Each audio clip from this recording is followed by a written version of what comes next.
Hello, beautiful soul! Welcome back to my channel. This is Mei-chan. I'm from Japan, kabayan. Cancer. This reading is for you. Tingnan natin yung January half ng 2025. January, February, March, April, May, June 2025. Maraming salamat po na sa aking mga subscriber, new subscriber, cross-watcher, at sa mga bagong pasok dyan. Welcome na welcome kayo sa bahay ni Ate Aimee. Salamat din sa nakataba ng puso ninyong mga comments at sa mga nagpa-personal reading. Siyempre, maraming salamat. Kung gusto nyo na energy nyo lang talaga ang gusto nyo makuha natin, all the details para sa personal reading ay nasa baba ng video na ito. This is a general reading, kabayan. Cancer, kunin mo lang ang sa iyo at itapon ang hindi talaga sa iyo. Maaring vice versa, energy mo, energy ng person mo, energy ng malapit sa puso mo, nangyayari or mangyayari pa lang. Use your own intuition, hawakan natin ang ating isipan, ang dami yung energy sa mundo ito, kaya pag hindi nag-resonate at hindi naman nangyari sa'yo every month yung sitwasyon na to, hindi to para sa iyo, okay? Kung hindi nyo alam ang vice versa at ang general reading, paki-research nyo lang din sa Google para hindi kayo maligaw sa ating January, Cancer. Hindi kayo maligaw sa reading natin. January 2025, Cancer. Please show me. Okay, we have the Four of Swords. Cancer in January 2025.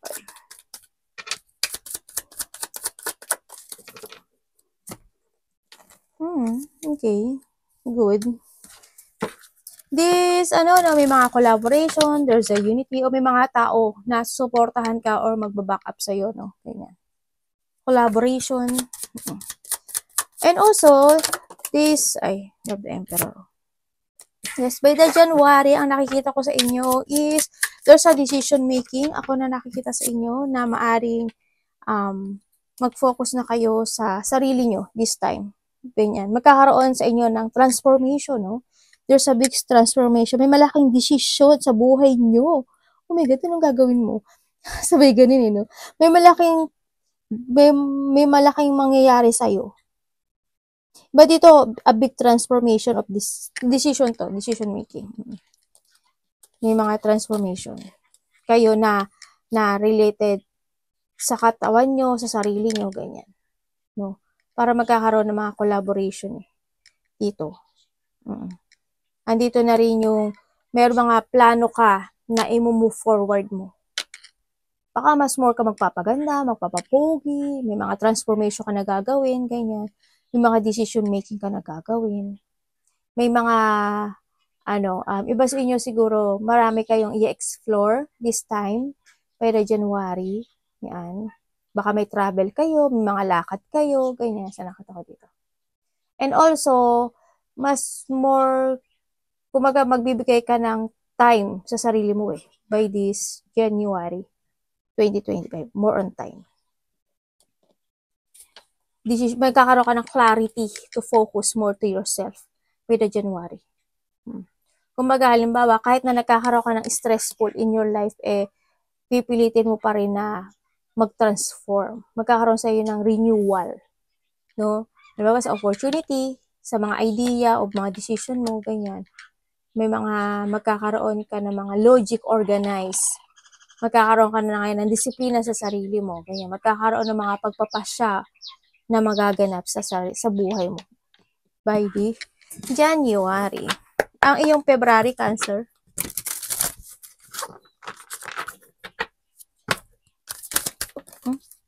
Ganun lang. Ganun biglang no? Mukhang magiging busy kayo, with the February 2025. Okay, iba sa inyo, siguro fortune teller kayo, tarot reader kayo, o kaya naman, dito yung magpapataro kayo. Ganyan. Tingnan natin, para sa inyong love life, may mga pag-aaralan ata kayo dito.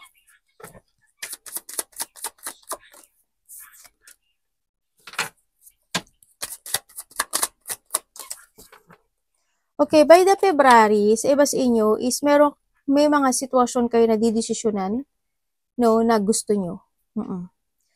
May marami kayong, kumbaga may mga paghahatol o mas maiintindihan nyo yung isang sitwasyon sa buhay nyo. sa relationship, man yan, sa trabaho nyo, sa sarili nyo, ganyan. So, nakita ko dito. May mga sitwasyon na siguro,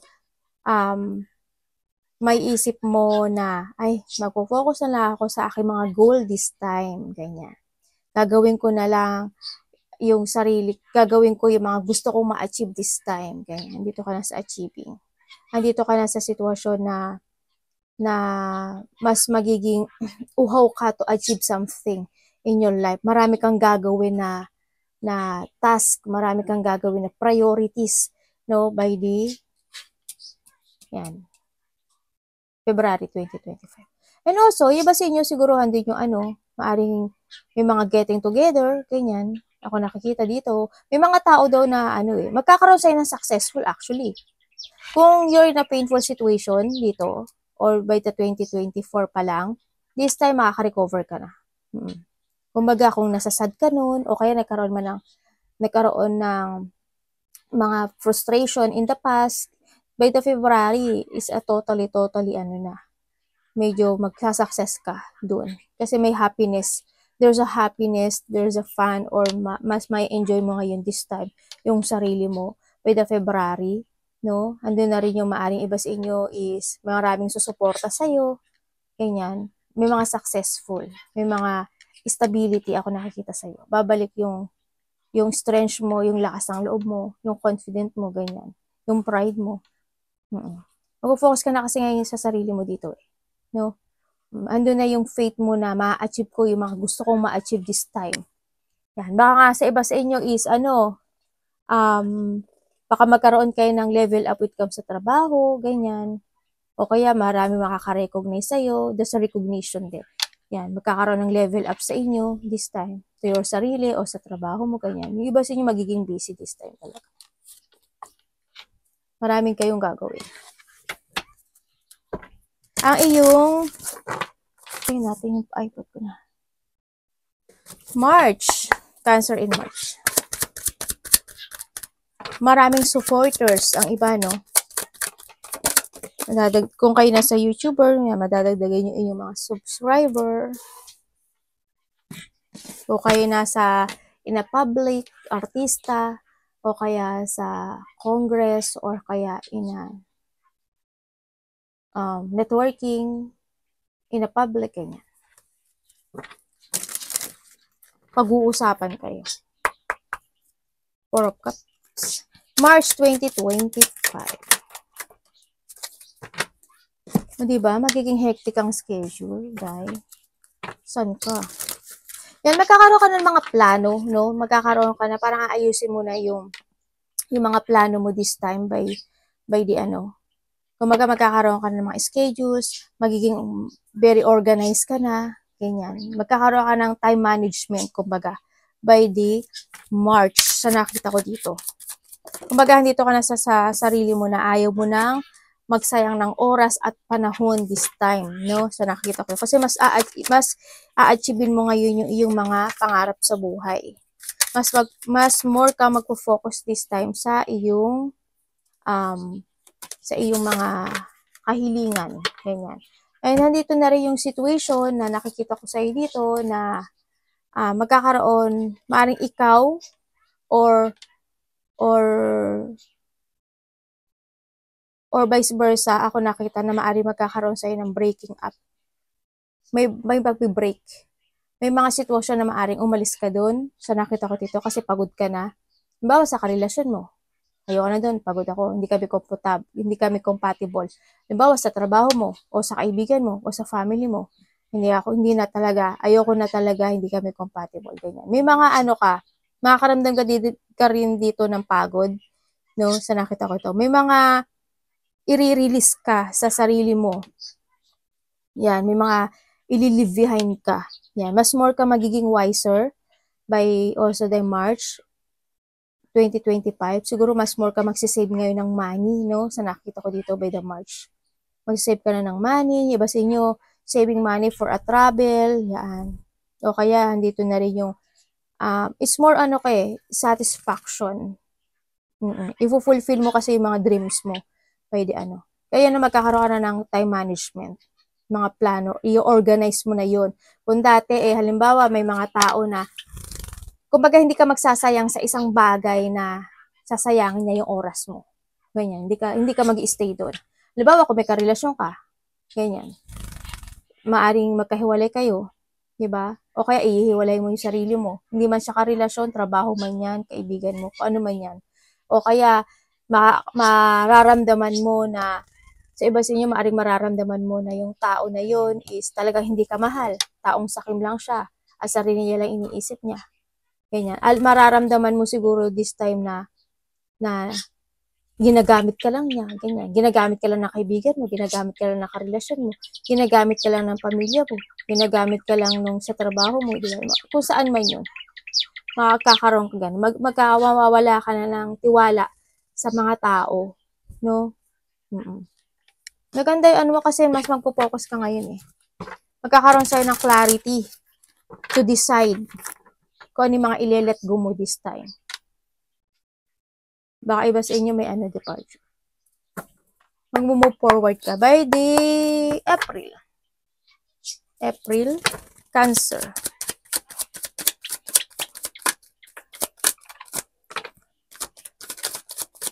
Baka may mga lakad kayo. O, di ba? Wheel of Fortune. O, magkakasunod o. Di ba? Ang ganda na ano mo kasi magbabago ka na ng direksyon. O, di ba? We have the Ace of Wands. So, di ba? May mga magbabago na sa'yo. Dito pa lang may bago na. April.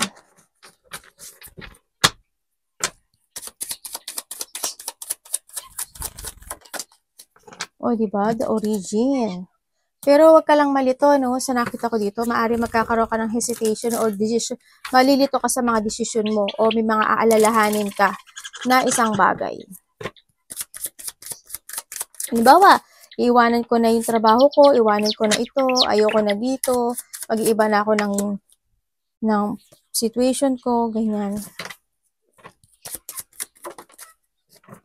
Parang hindi maganda yung lumabas. Okay, good. Very good naman.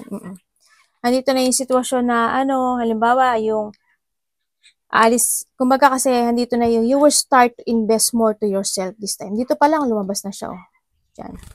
I-release mo na yung sarili mo sa toxic situation, toxic relationship, sa mga toxic na tao, ganyan. Kay devil, ganyan. Aalis ka na doon.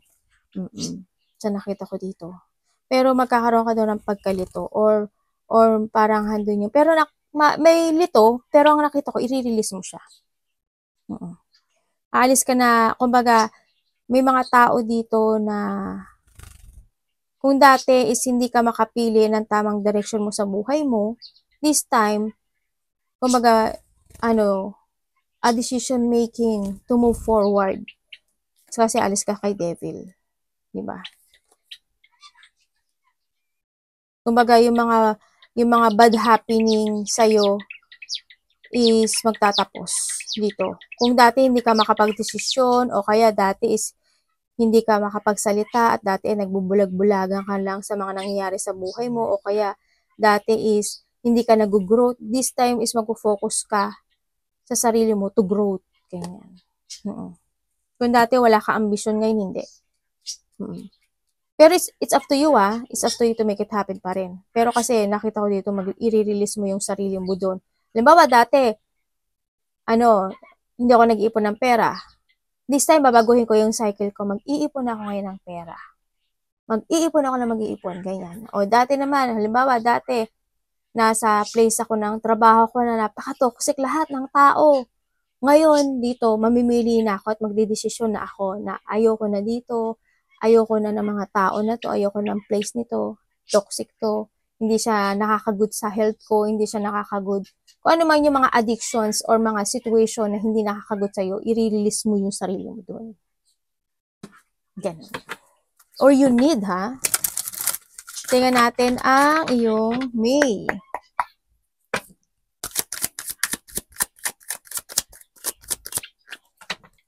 May 2025 kay Cancer.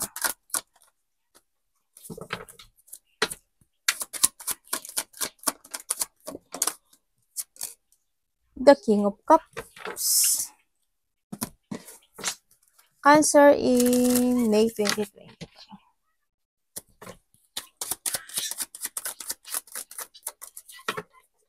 Ano to? Homeless. Okay. Ibig sabihin, dito is parang makakaramdam ka ng lungkot, ano, dito. Because of the failure situation. Ako nakikita dito. Siguro, because of dito. Parang, siguro maiisip mo na, bakit ganun sila? Ganito yung karelasyon ko. Bakit ganun yung mga kasama ko sa trabaho? Ganyan. Makakaramdam ka ng lungkot. Parang handin yung ang mangyari sa'yo is may mga pagkikimkim. May mga kikimkimin ka na tampo, sama ng loob, ng depression, o kaya hindi masayang situation. Ganun. Magkikimkim ka. Dito, by the May. So, nakita ko dito, magiging ka. Pusong mamo. Pusong mamo ba tawag doon? Parang papakita mo masaya ka, okay ka, pero hindi. Pero deep inside, may kinikimkim ka na painful situation, ganyan. Yes, by the May din, yung nakikita ko sa'yo dito, maring may makakatanggap ka or mag-move forward ka, pero still na may painful ka na sitwasyon. There's a separation or aalis ka nga sa isang sitwasyon. Kasi dito pala nakita ko na yan. Expect the unexpected also dito. So nakita ko to. You need to take care of yourself. Expect the unexpected. May mga disappointment ako nakikita. No? Dito. Maari sa makaka-receive ka ng isang text message or information, ganyan, na ma-disappoint ka. May mga sitwasyon na unexpected na makaramdam ka ng lungkot, ng may mag-away, ganyan, malaki man o maliit yan. May mga sitwasyon na malito ka, iba sa inyo, makaramdam ka talaga ng may mga kikimkiming ka, ganyan. Maaaring kunyari masaya ka pero hindi. May mga unexpected. Blow of emotion. May mga heartache, may mga disorder, loneliness, may i-remove sa'yo, ganyan. May mga trauma, ganyan. Pero nakita ko sa'yo makaka-recover ka kasi we have the sun. Ibig sabihin, there's a recovery. Kumbaga, if you're in a sadness situation, ako nakikita dito, may, kumbaga, tuloy lang ang buhay, no? Tuloy lang din ang buhay. Kasi tingnan mo, we have also the loss. Diba? I hope walang something loss. Yan. Maybe there's a loss, no? Sa iba sa inyo. Loss of money, loss of trabaho, ganyan. Loss of something, kung ano man yan, no? Tingnan natin na iyong parang nahagad ka sa maista ka dun sa sadness na yun. Pero try to move on, no? Kasi we have the sun. Kumbaga, magkakaroon naman ng enlightenment sa'yo, no? Ang iyong June. Cancer in June 2025. Wow, the Six of Wands. O, diba? Kung merong the sun na may recovery, may happiness, and success, ibig sabihin, nakaka-move on ka nga. By the June 2025. No, ang ganda nito. Di ba? Ibig sabihin is magsasucess ka na sa buhay mo. Kumbaga, makakalusot. Malalakpasan mo na yung hardship o hirap na mararamdaman mo dito sa mga months na to, no? So, nakita ko dito. Kasi we have the Six of Wands and the Justice. Kumbaga, dito na yung mga good karma mo, ganyan. So, nakita ko dito. Andito na rin yung marireach mo na yung, kumbaga, there's a successful, babalik yung strength mo, yung confident mo, yung dating ikaw, actually, babalik. Magsasuccess. Kung may mga successful na situation, kasi we have the Magician also, is there's a new beginning, diba? Ako nakikita sa'yo. Diba? Nandito ka na talaga sa new beginning. Kumbaga, may mga good news happening sa'yo. Yan, o diba? We have the Chariot. There's a new horizon, there's a new beginning, and may mga manifestation ka na makakamtan. Kumbaga yung mahuhustisyahan yung dating, kung dating there's a painful situation, ngayon is mahuhustisyahan na yun at magkakaroon ka ng good karma. There's a victory and success, ako nakakita dito. Mas more kang magkakaroon ng mga bagong plano, bagong strategy, mga bagong pananaw sa kinabukasan, ganyan. Mas more kang magpo-focus ngayon sa sarili mo. You are, you put some effort sa bagay na gusto mo ma-achieve this time. Andito ka na, oh. Kakaroon na nga sa'yo ng enlightenment eh. Kasi dito pala may konti enlightenment. Dito pa, more ka pa magiging enlightenment.